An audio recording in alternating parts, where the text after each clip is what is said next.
The age of steam shaped how we live today. The Victorians laid over 20,000 miles of lines in the biggest engineering project the country has ever seen, connecting our towns with high-speed links, revolutionizing trade and transportation, communication and recreation. It was the greatest transformation in our history. But how did it happen? To find out, historians Ruth Goodman, Alex Langlands, Shoveling coal is something I'm going to get very, very familiar with. and Peter Ginn are bringing the railways back to life as they would have been during the golden age of steam. I feel like I'm in a Western.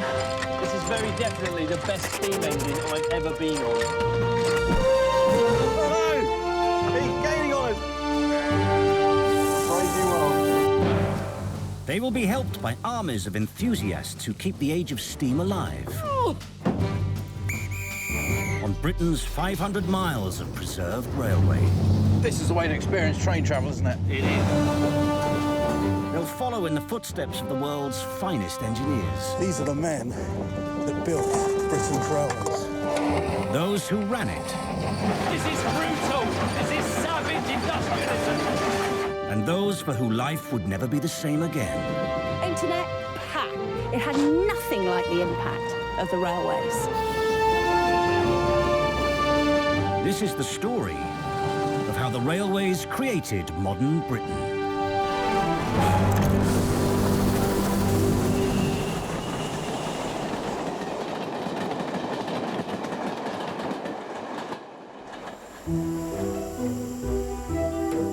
The steam railways connected towns and cities right across Britain, revolutionizing the transportation of goods, people, even information. The way we communicate in Britain has never been the same since the arrival of the railways, and I want to find out firsthand just how they transformed Britain's postal service. In the second half of the 19th century, Britain was in the grip of an electrical revolution. I'm interested in finding out how, practically, the railways facilitated this new age in communications. Britain was becoming ever more connected. The introduction of express trains like the Flying Scotsman meant people began to see themselves as belonging to one common culture, one economy, and crucially, one nation. Before the railways, most people in Britain thought of themselves as being from Galloway or Monmouthshire or Derbyshire. They didn't really think of themselves as being British, but within a very short time of the railways arriving, that had completely changed. How did we get to feel so connected?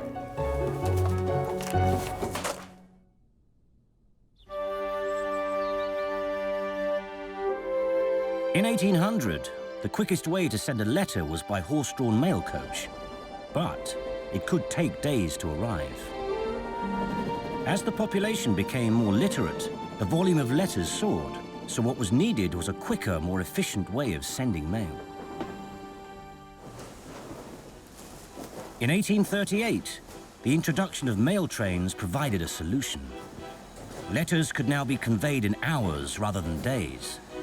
This is all the post from Loughborough.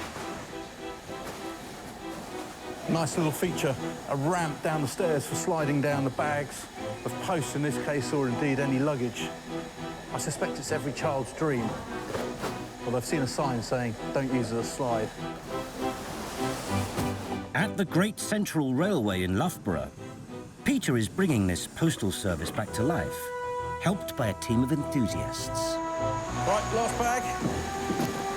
And then we just take it around there, do we? Peter's helping Paul Harrison load the mail collected from the local area. We're going in this door here. Okay. We have to call out the destinations and then they're logged in on the train. Right, okay. So we've got Burton-on-Trent. Burton-on-Trent. First, the post was roughly divided into sacks for the different areas that the mail train was travelling to. Leicester. Sure, just looking at the labels on top there. Yep. Yeah. Colville. Colville. Colville. Colville. Another Colville. Burton-on-Trent. Burton-on-Trent. Derby. And Derby again. So I'll get rid of this, and then we can jump on board. At a time when the people of Victorian London could expect up to 12 postal deliveries to their homes every day, and the suburbs around 6, speed was everything. In 1936, the role played by the railways in speeding up the postal system was immortalised in one of the first documentaries about working life, Night Mail. It tells the story of the postal special carrying mail through the night from London to Glasgow, complete with a W.H. Auden poem. This is the night mail crossing the border, bringing the check and the postal order, letters for the rich, letters for the poor, the shop at the corner of the girl next door, pulling up, he took a steady climb, the gradients against her, but she's on time. To make the service even faster, trains didn't just transport the mail. They featured a new innovation, the TPO, otherwise known as the Travelling Post Office. Now the mail could be sorted on the move, too. Derby, Leicester, Stafford. Each sorter has 48 pigeonholes, known as fillets, representing different towns. The mail must be sorted before the train reaches its first destination. TPO historian Brian Hallett is on hand to help. It's a race against time. So what do we do? Just take the bundles? Take the bundles. Yeah. With your trusty scissors, you... I left my trusty scissors at home. Thank you very much.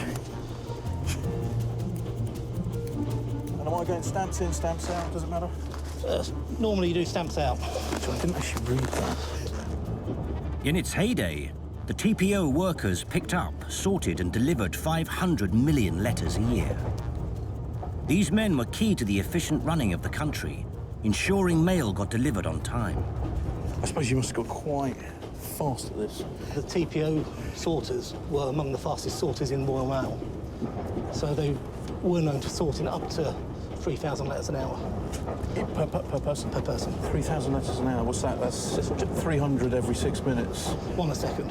I mean, 3,000 letters an hour is an immense amount. I think I managed to get close to 1 a minute, and I suspect someone else is going to have to resort what I've done because I kind of started losing track.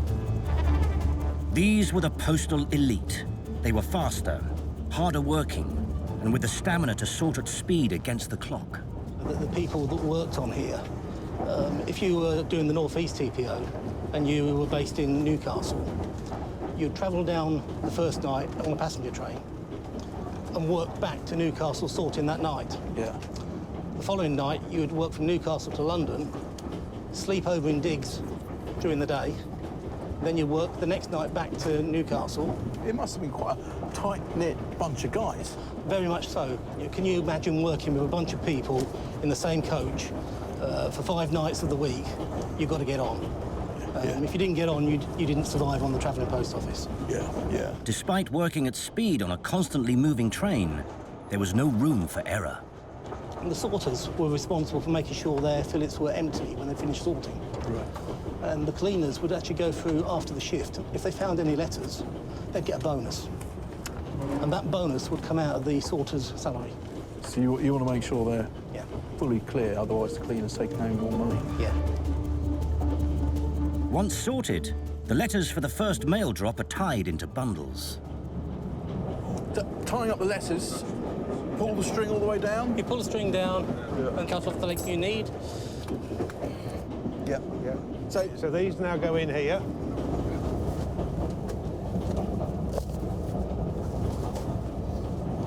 So now we need to tie that up, ready to go into the pouch to drop off. So if you want to tie that on there. Okay. 2 or 3 times around with the string.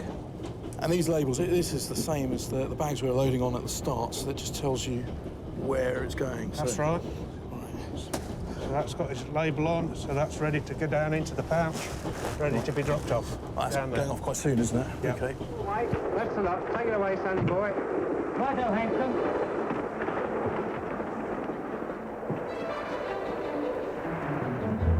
The TPO didn't just deliver and collect from stations. It also picked up and dropped off post at small towns and villages along the way. without the train even stopping.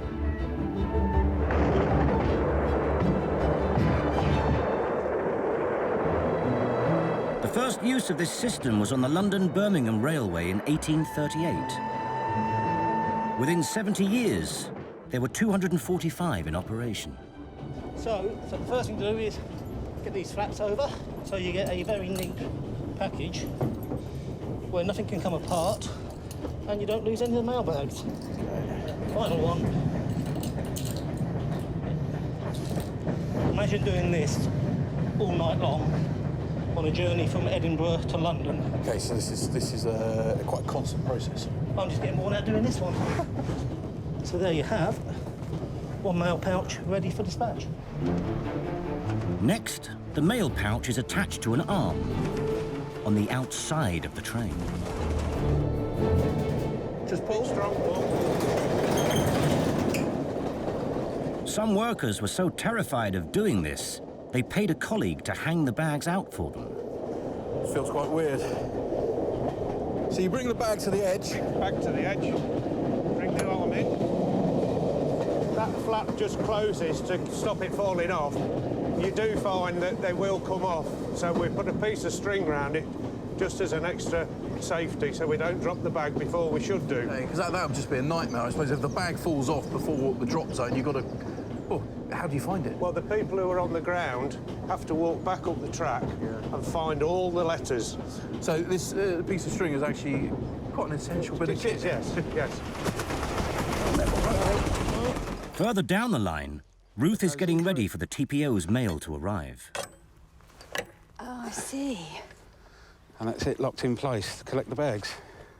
So they're supposed to shoot in like there? As the train passes through, I certainly wouldn't like to be down that end when the bags come off the train. So the real thing is, stand well clear. Indeed, yeah. Right. As well as mail pouches being dropped off from the train, they could also be picked up. With help from TPO expert Phil Payne, she's preparing the mail ready for the train to collect. They ain't light, these bags, are they? No, they're not. I tell you what really I find interesting is how much they look like saddlebags. You know, they still got that form from the old stagecoach days, haven't they? Yep.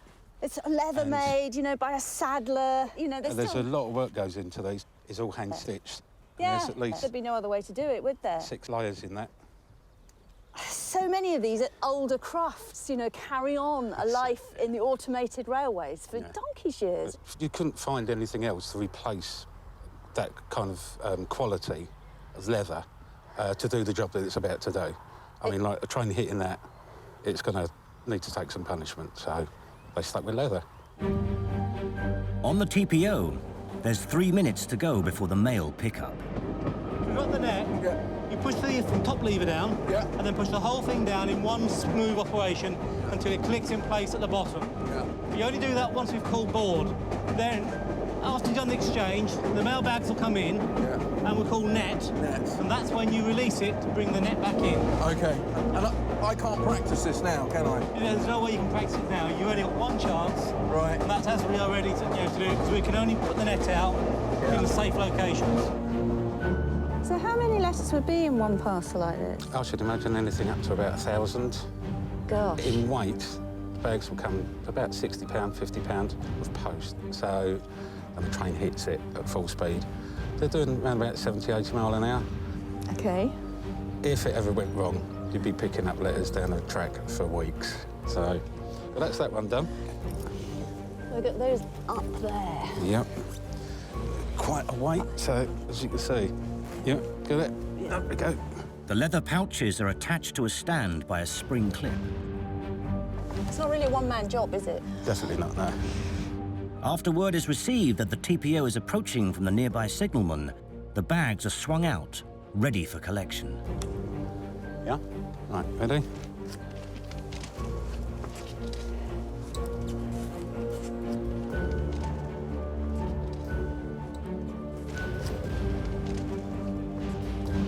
On the mail train, there's less than a minute to go before the pickup.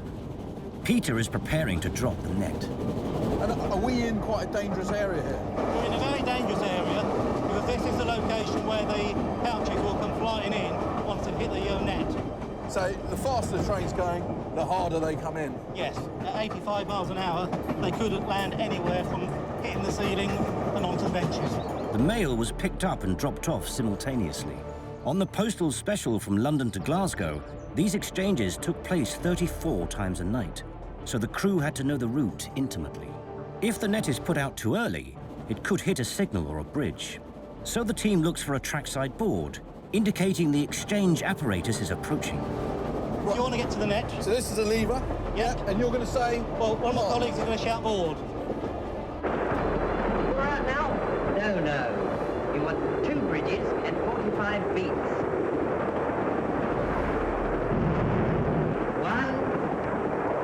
2, now. So go down now. Put it down now. All the way down. That's it. It's in.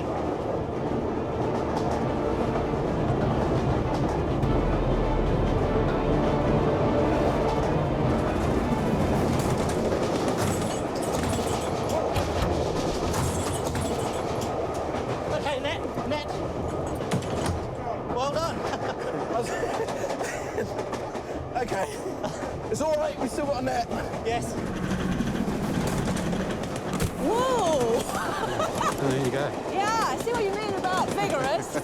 Quite substantial, isn't it? Oh, it's remarkably physical.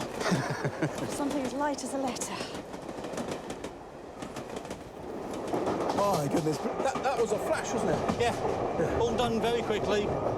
It's almost like magic. Suddenly, you know, these 2 parcels have miraculously appeared, and yeah, it's the mail ready to be sorted, I suppose. All ready to be sorted. Yeah, we can't just stand around, get home and get it out there and get it back out to the next stop. We need to get the lads working. Yeah. For over 130 years, TPOs worked across the country, picking up and dropping off mail. But as trains got faster, the exchanges became more dangerous. So in 1971, the service was scrapped. On a modern train, you can't even open the window these days. It gets quite exciting. Do many people fall out? They didn't have many accidents with the TPO crew. It was more the driver and the fireman looking out when they shouldn't have done. To watch the getting hit by the bags standing up on the standard. There's quite a few stories about firemen losing their head, literally. So it's quite a dangerous occupation. Once the mail was collected, the process of sorting started all over again. It was a never-ending cycle. Even tea breaks were taken on the go. Bill, first division, coming over. Undergoing, Bill. Any second division. Another one. The TPO crew ran from, say 9 at night until 6 in the morning. They had to eat. And so they provided them with basic, and they are basic, cooking facilities. Be careful, because it's hot. Because they didn't actually have a meal break while they were working. They'd carry on working, have their tea, pie, and carry on sorting. Do you fancy a pie? Thank you very much.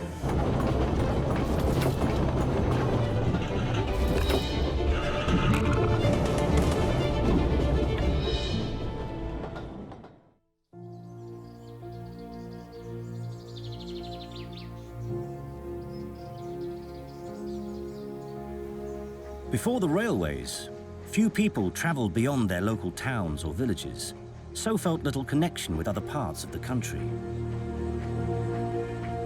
But the railways forced a change that was to finally get the nation working in sync. The traditional way of telling time back in the medieval period was to use the position of the sun and a sundial, and it would have been watched by one of the church members who would have come out and he would have checked that sundial, and when the time was right, he would have gone in and rung the bell. And everyone in this community would have heard that bell. They would have known what time it was, what time to say masses, and what time to say prayers. As the sun rises earlier in the east than it does in the west, cities across Britain could vary in time by up to 30 minutes. In an age when the horse was the fastest mode of transport, the odd minute difference here and there didn't matter. But once high-speed trains began connecting Britain's towns and cities, this became a problem. London was 4 minutes ahead of Reading, 11 minutes ahead of Bristol, and 18 minutes ahead of Exeter, resulting in some very confusing timetables. something had to be done. Alex has come to Bristol Corn Exchange to meet railway historian David Turner. So what's going on up there? Well, actually, we have 2 minute hands on this clock. Okay. The red one is London time. The darker one is actually Bristol time. Right, okay. Right, so that darker hand is 10 minutes essentially behind the other red hand, which is reflecting the 2 different time zones. Yeah, so when the railways came, this brought with it Greenwich Mean Time, because the railways needed everything standardised. They needed trains to be meeting at the right places and for, you know, everybody along the line, all the staff to have the same time. Standardising time across Britain coordinated the railway network, allowing it to run more efficiently and making towns and cities more connected. But some areas were resistant to change. How are people over here in the west of England reacting to that? They kind of feel the railways invading them, the area. There is a nickname for London time, and it's called Cockney time. Right, okay. It's a sort of kind of derogatory term for that time from over there. Yeah, and the people are quite resistant. So apparently in the commercial halls in Bristol, this gentleman stands up with his grandfather's pocket watch. Yeah. And he argues, if one hand was good enough for my grandfather, it's good enough for me. Right. This is an invasion. The other time is coming in, invading the area, and changing people's rhythms, their way of life that have been in existence for, well, centuries. This was a time of change in Britain. While steam was revolutionising how we travelled and communicated, a new source of power was being developed alongside it, one that would change the world: electricity. The first use of electricity was a revolutionary communication system, the telegraph. It allowed messages to be sent long distance down a wire instantaneously. But to connect towns and cities, cables would need to be laid between them. And with ready-laid corridors through the countryside, the railways provided the perfect routes. The railways themselves took advantage of this new system to ensure that a safe distance was maintained between trains. That's the train entering section. Signal boxes communicated the position of a train along its route using the electric telegraph. And this is all using telegraph technology. Yes. That's how you're communicating with the other signal box. Yes. Through a series of bells relayed through telegraph. That's right.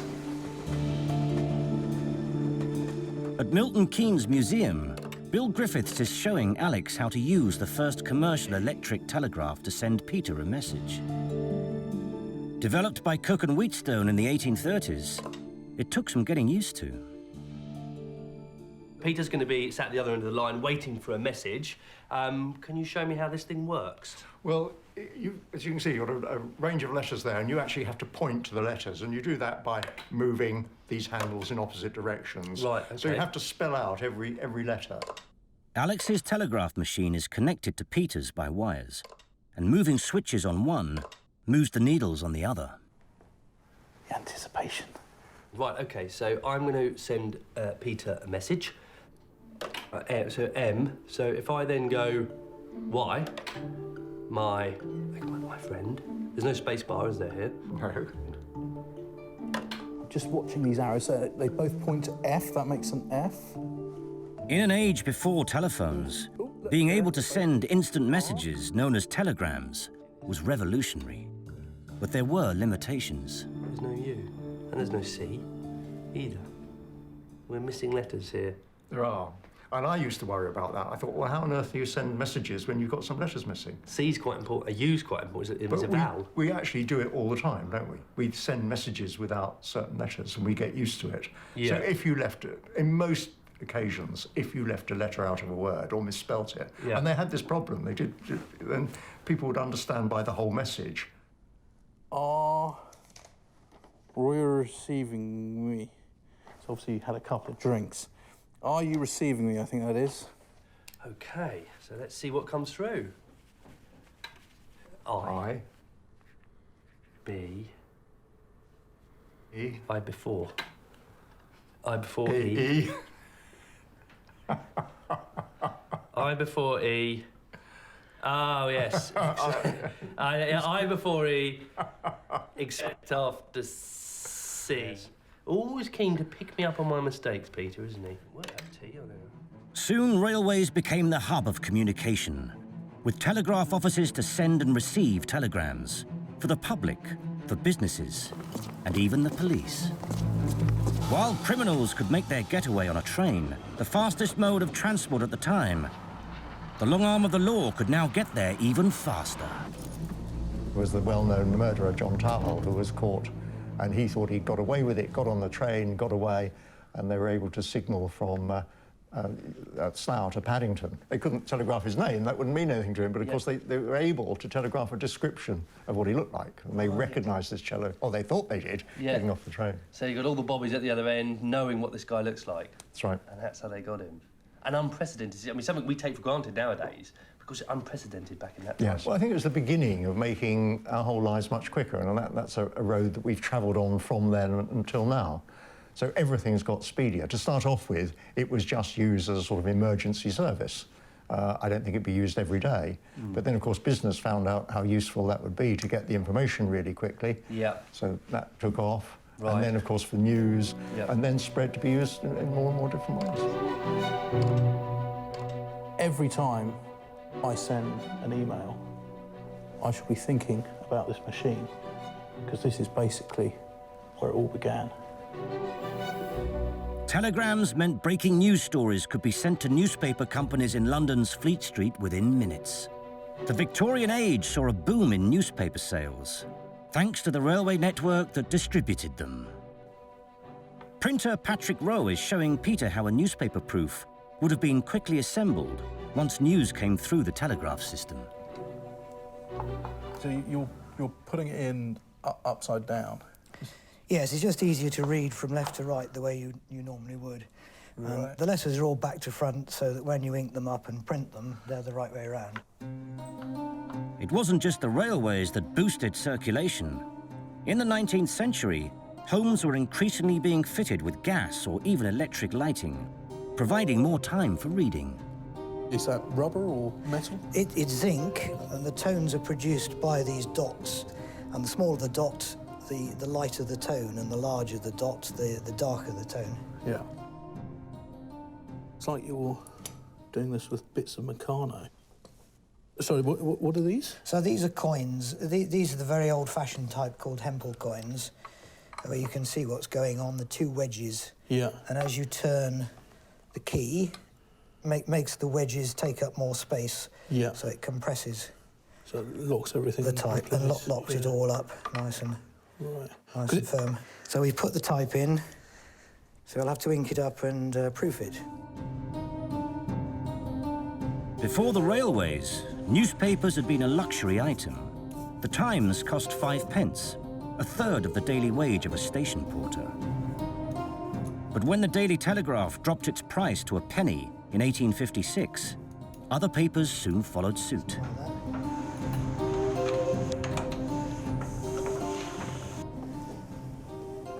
That's better. Ooh, that's good. It's so crisp, isn't it? Right, so there you are, the proof. The proof, and I would be taking this to... Somebody would need to check it before it goes together with the lines of type to put the whole pages together. So, Flying Scotsman breaks world speed record. So we just need to check the picture. Oh my goodness. I can see the driver. Although headlines were still handset, the body of text was set using state-of-the-art machinery. Then the proof finalized. The newspaper was then ready for printing. As newspapers became more affordable, circulation soared, driving a need for better printing methods. By the 1860s, rotary printing presses fed by rolls of paper 5 miles long were able to print up to 12,000 pages per hour. Newspapers could now be printed through the night and delivered to the railway station in the early hours of the morning. This is news today, and it's chip paper tomorrow. And that was only possible because of the railways. Newspapers could be on sale in towns and cities all over Britain before breakfast.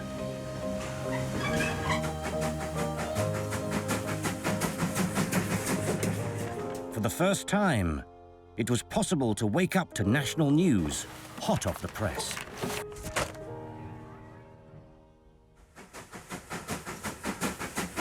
Inside the newspapers, readers were bombarded with adverts for goods and services. From health pills and skin creams to job vacancies, even babies. In Victorian Britain, having an illegitimate child carried a huge stigma.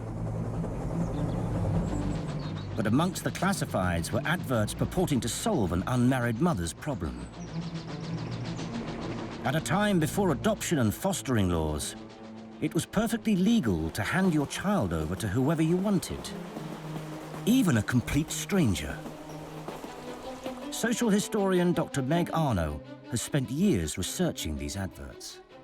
Tell me, why on earth are these very lovely sounding adverts such a problem? Okay, we have an advertisement here. Wanted, a child to adopt by a respectable married couple who have no children of their own. Premium required, £30. It could actually be a genuine couple who have no children and they want to adopt. But there is some code there that suggests to me that it might actually be something different. They're saying they want a really quite significant premium of money to be handed over with the child. That is, they want £30. They will take a child if you pay them 30 quid? Yes. We could well be talking about a baby farmer, a form of human trafficking. The term baby farmer was coined in the 19th century to describe people who profited from taking on infants for a fee, often with the intention of selling them on, deliberately neglecting them, or even to dispose of them altogether.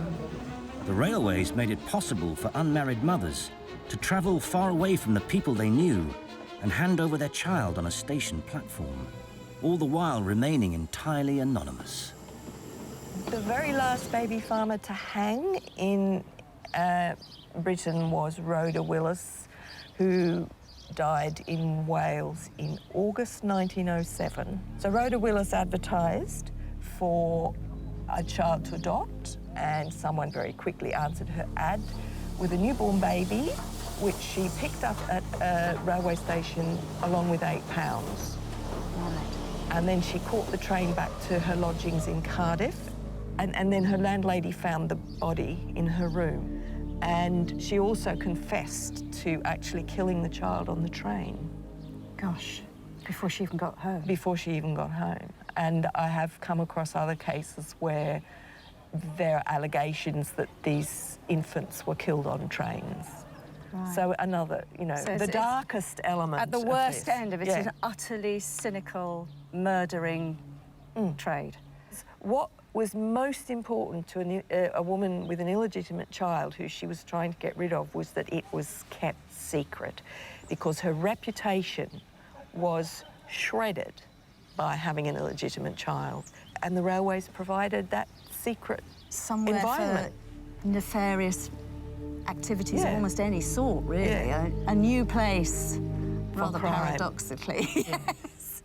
A new place.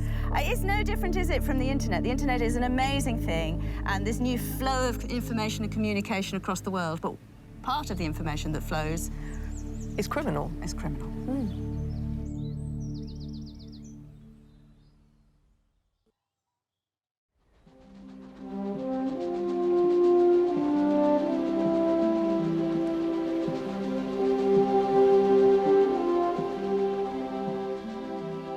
As the 19th century progressed, new railway lines funded by entrepreneurs began to spread to every corner of Britain.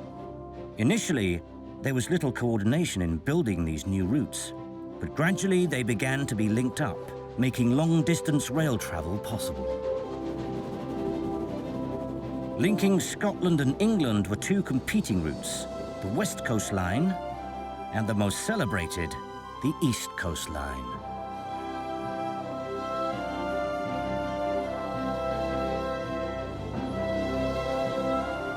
The most famous locomotive to work this route has just undergone 10 years of restoration, costing £4.5 million. The Flying Scotsman. The most iconic steam engine of all time. I mean, look at the size of those wheels. Phenomenal, aren't they? Railway companies on the West Coast and East Coast lines were competing to provide the quickest service. To do this, they needed ever more powerful locomotives. So in 1923, one of the greatest engineers of the age, Sir Nigel Gresley, gave us the Flying Scotsman, the first locomotive to officially reach 100 miles an hour.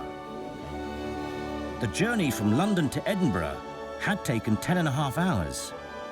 Now, behind the Flying Scotsman, it took just 8. Rail Operations Manager Noel Hartley is prepping it to go back out on the main line. Hi, Noel. Great to meet you. Yeah, right. Wow. The Flying Scotsman service travelled between Edinburgh and London, but this locomotive enabled a non-stop service, is that right? That's right. It had a few features to enable it to do that. So it had enough coal to get from London to Edinburgh, or vice versa, which was 9 tons. The loco also needed a huge amount of water. It could carry 5,000 gallons, but that just wasn't enough. To prevent it having to stop to refill, there was an ingenious solution. Water troughs were placed between the rails along the route. By lowering a scoop into the trough, the Flying Scotsman could collect an extra 12,000 gallons of water without stopping. Another issue was crew fatigue. Normally, a driver would do, 4, 5, 6 hours on a shift, but because it was going to be an 8-hour, 9-hour journey, they needed to change the crew halfway. Yeah. So they invented a corridor tender. Mainline steam engines pulled a tender where the coal and water were stored, but this meant the driver and fireman were cut off from the rest of the train. Gresley's inclusion of a corridor through the tender meant the crew could now pass from the footplate to the carriages behind. Can we go down there? Of course you can, yeah. Let's go and have an explore. Tight squeeze there, Peter. It is. Sure you're all right there? I've been laying off the donuts, Alex. Look. My goodness, look at this. The introduction of a corridor enabled the Flying Scotsman to make the first ever non-stop service between London and Edinburgh in 1928. It was Sir Nigel Gresley who designed these engines. It just emphasises the genius of the man, and he really pushed the engines to push the boundaries of speed. He did, by using a simple innovation of the corridor. Swapping crews halfway meant the job of looking out for more than 700 signals and shoveling 9 tons of coal could now be shared.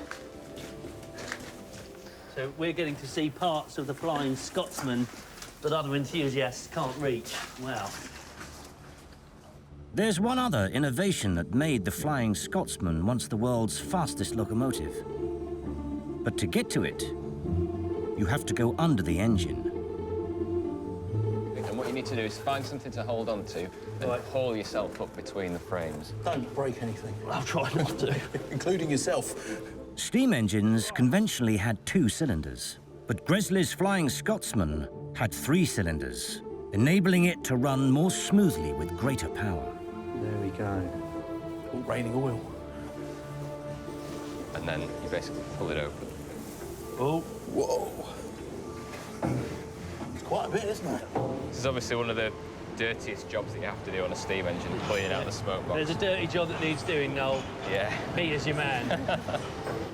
Although once the pinnacle of engineering, the Flying Scotsman is at its heart a steam locomotive, still requiring long and complicated procedures to get it up and running. It obviously isn't the case of just turning an ignition key and starting this thing up. There's actually quite a warm-up phase, isn't there? There is a warm-up phase. You've got around a 24-hour period of gently warming the engine through. Before you even light the fire, you've got to check inside the firebox to make sure that nothing's leaking. So can we have a look in the firebox? Yep, you can. Just obviously lower yourself down and and slide in there. Get reminded of Winnie the Pooh doing this. Whoa. Oh my goodness! You can just feel the residual heat here. When was the loco last running? 3 days ago, so it's still reasonably warm. Yeah. Wow! It's amazing the heat coming off of this. Yeah. 3 days later. Goodness, this is what I imagine hell's like before they light the fires. Yeah. Lovely and warm in there. It really is. Oh dear. Once the firebox has been checked, it must be loaded up with coal. You've got to do it in one swing, so start from there and then round and straight in. Right, okay. You don't get the momentum otherwise. Here he goes. And... Oh! Without breaking the shovel idea. It's a small hole. It is a small hole. Oh, mate, we got through that. Oh. At this rate, Peter, we won't get out of the station. Put it near the fire-hole door until it gets burning properly. What we need to do is throw it on top of that coal at the front. Whoop, there we go. Right, fire is in the firebox. We have fire. OK, so the fire's going quite well now, so it's time to put a little bit more coal on top. My go. Oh, well, no, the pressure's on now. Yeah, put your money where your mouth is. Put your money where your mouth. Whoa! Revenge of the dish best served coals. OK, so is it all right if I put some on now just so it goes in the right place? Yeah, go on then. That's great. What's the master at work? Yeah.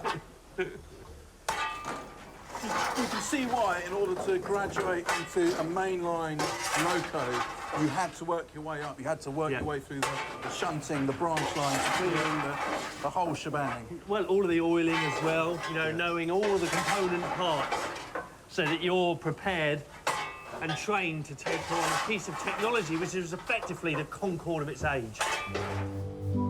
Keeping passengers, goods and mail services running across the rail network created a whole new array of jobs. The railways employed a workforce of 500,000, from engine drivers and firemen,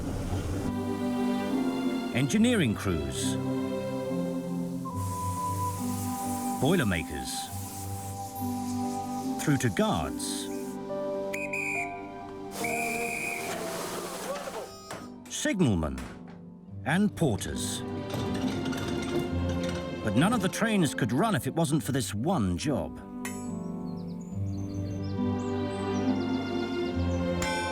The wheel tapper.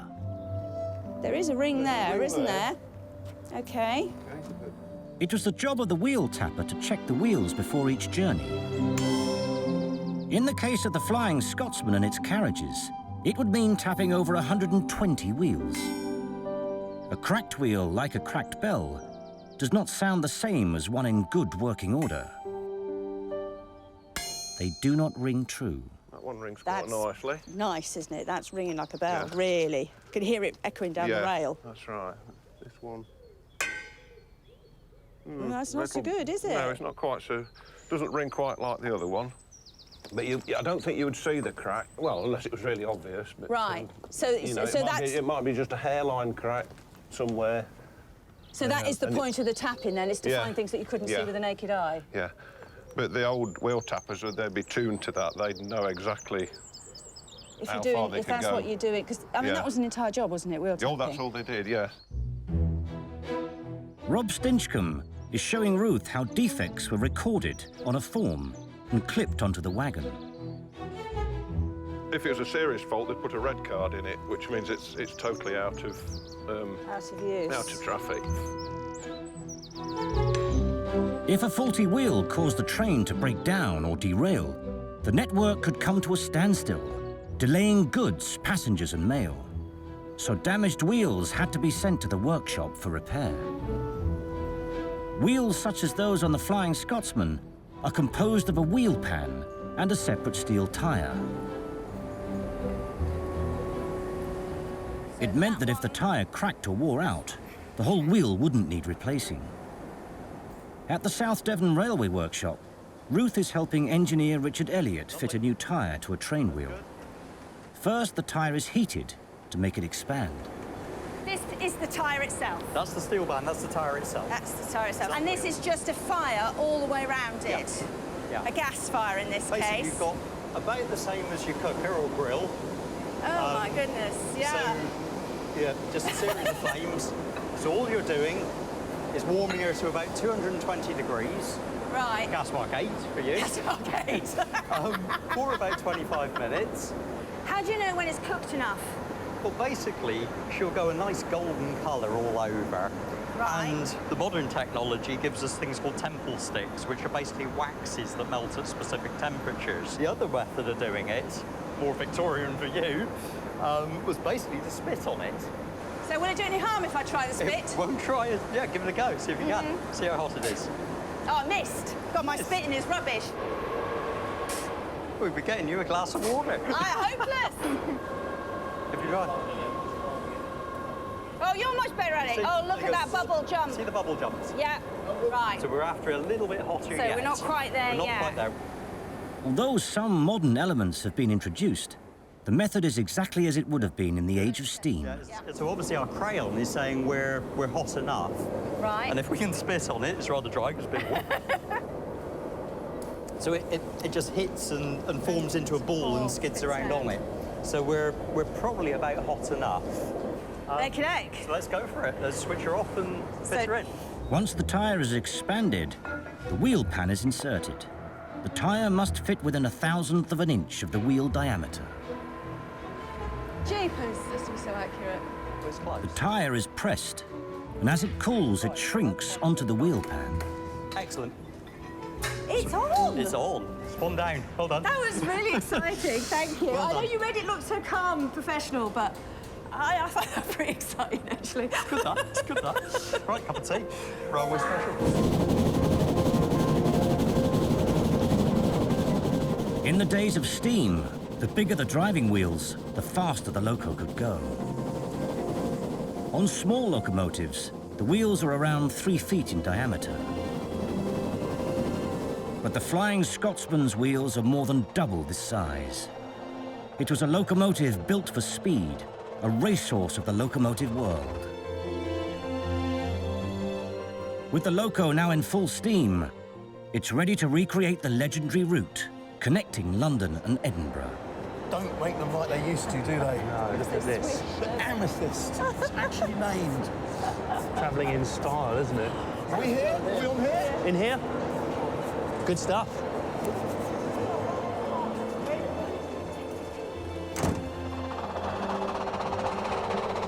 With rival railway companies competing to attract passengers, the range and quality of services they offered was of paramount importance.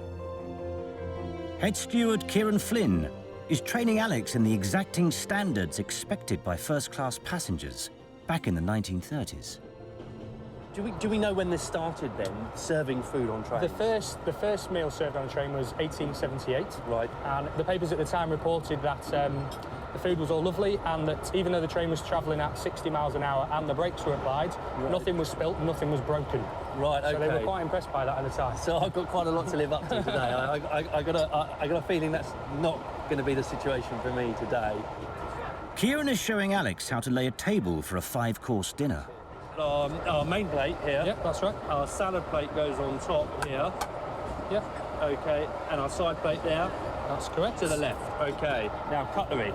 So, right-hand side with the knives, so you have your starter knife on the outside, right. Your main knife on the inside. Working in towards the main course. Yeah. And then these, grape scissors. Grape scissors? Yeah. Right, this really is fine dining, isn't it? So if you had a bunch of grapes and you needed to get through the stem, that's what they're for. Right, and they sit just there. Now, Kieran, providing service in style in a regular restaurant is hard enough. Yep. But how hard is it doing it on a train that's doing 60 miles an hour? It can be quite tricky. The main thing is just to not fight it. Is if you try and fight against it, then you'll slam into the walls a bit harder. Right, the thing is to be prepared for it and just kind of try and bounce off whatever you land on. Right. Okay. And walk with your legs slightly wider apart. Right. Sometimes Okay. helps as well. Okay. So a bit of a gate. Yeah. Sort of sea legs in some ways, isn't it? It's like having good sea legs. Yeah.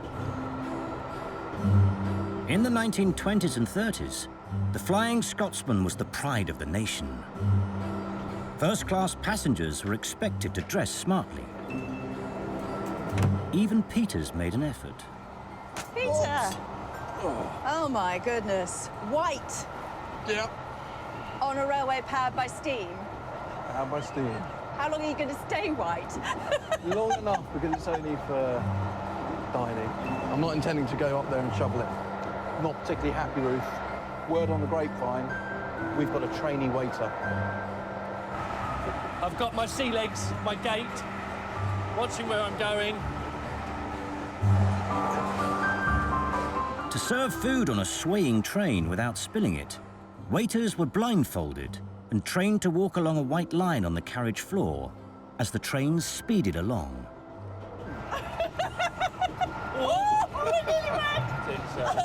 Right away. It is quite a bumpy ride, this. This is quite rocky roly. Are you all right, Adele? Can we go on this? Let's go for this. Can I have the salmon up as well, please, and the soup?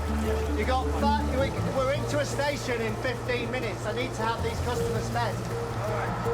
Head chef Tony Keane is challenged with cooking high-quality restaurant food in a tiny kitchen at over 80 miles an hour. How many meals are you looking at preparing then on a train like this? On average, we're doing around 250 diners across the different classes. 250 diners? Yeah. We cook a lot of the meals to order. Yeah. There's 250 people and they'll do 1,500 plates of food today.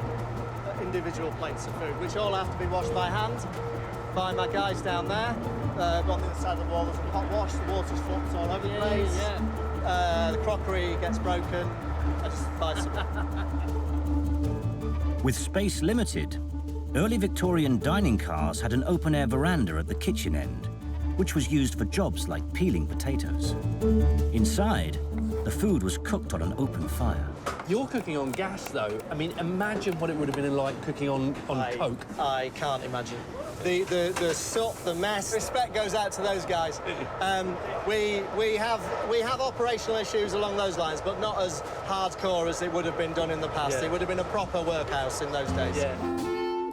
In 1925, passengers on British trains consumed over 7.5 million meals.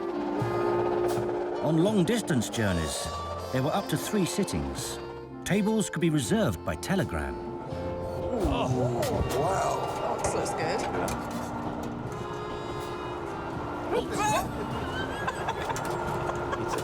Selection. That was inevitable. Get the food hot. Bit of a hot potato, that one, wasn't it? The first Pullman dining cars, designed by American engineer George Pullman, were made in Detroit workshops and shipped to Britain. But the Flying Scotsman didn't just cater for diners. They also tempted passengers with other luxury services. From a cinema to a hairdressing salon. Passengers could also listen to music on headphones. For the business traveller, there was even a dictaphone service. We've both dressed up for this experience. Do you think that most of the people who were doing this for real were also, you know, the well-heeled, the well-dressed? Well, London and Edinburgh were the 2 largest cities in the British Empire, certainly in terms of finance. So it was such an important connection. Then not being able to communicate easily and quickly between business people must have been absolutely a godsend. And you can just imagine the whole train, can't you, buzzing with really important conversations, as well as with people off on their holes to the Highlands of Scotland.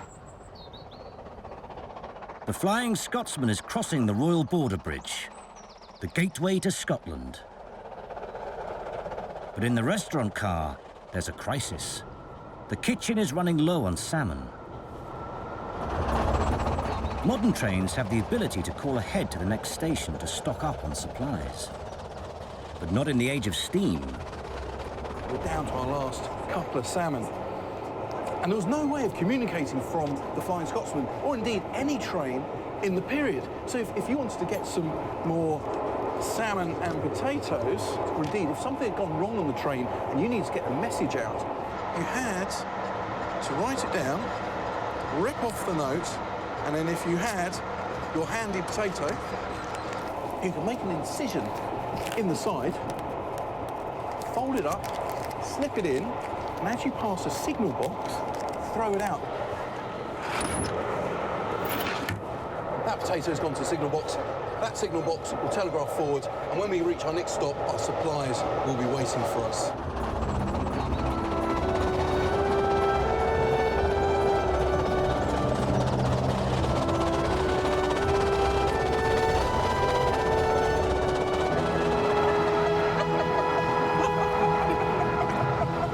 Gooseberry jelly. Would you like some jelly?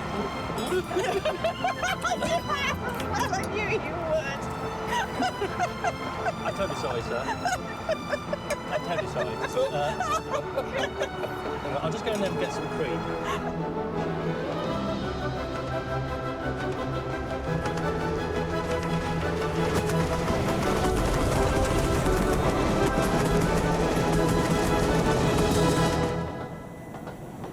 For the first time in nearly 2 decades, the Flying Scotsman is arriving in Edinburgh. That was great, wasn't it? That was absolutely awesome. The Flying Scotsman enabling communication between Edinburgh and London. Journey of a lifetime.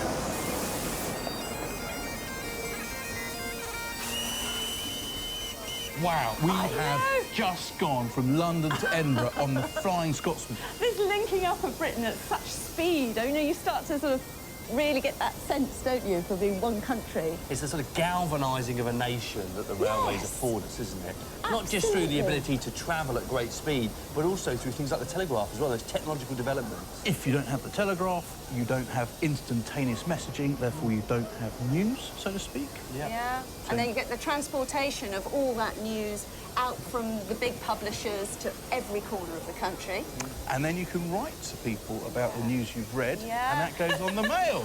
Yeah. It's quite amazing, isn't it? And we think in our own lifetime, profound changes that we've seen because of the digital revolution, you know, this internet revolution, we can back project those and we can see all those same elements, can't we? I think so. We can really understand what it must have been like for people to move from that sort of pre-railway age, and everything in your life is very localised, to this sudden zoom of connecting up, very global. Once you've got it, you forget how you lived without it. That's very true. That's very true. You see people's lives change utterly. It's still a remarkable achievement, though, getting from London to Edinburgh in the speed we did today. Isn't it? And in the style that we did today. Yeah, well, speak for yourself. Next time, we see how branch lines revolutionised trade, We did it! turning Welsh wool into a world-renowned business,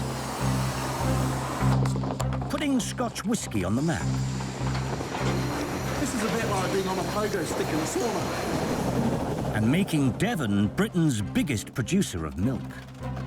This is the railway milk industry at its source.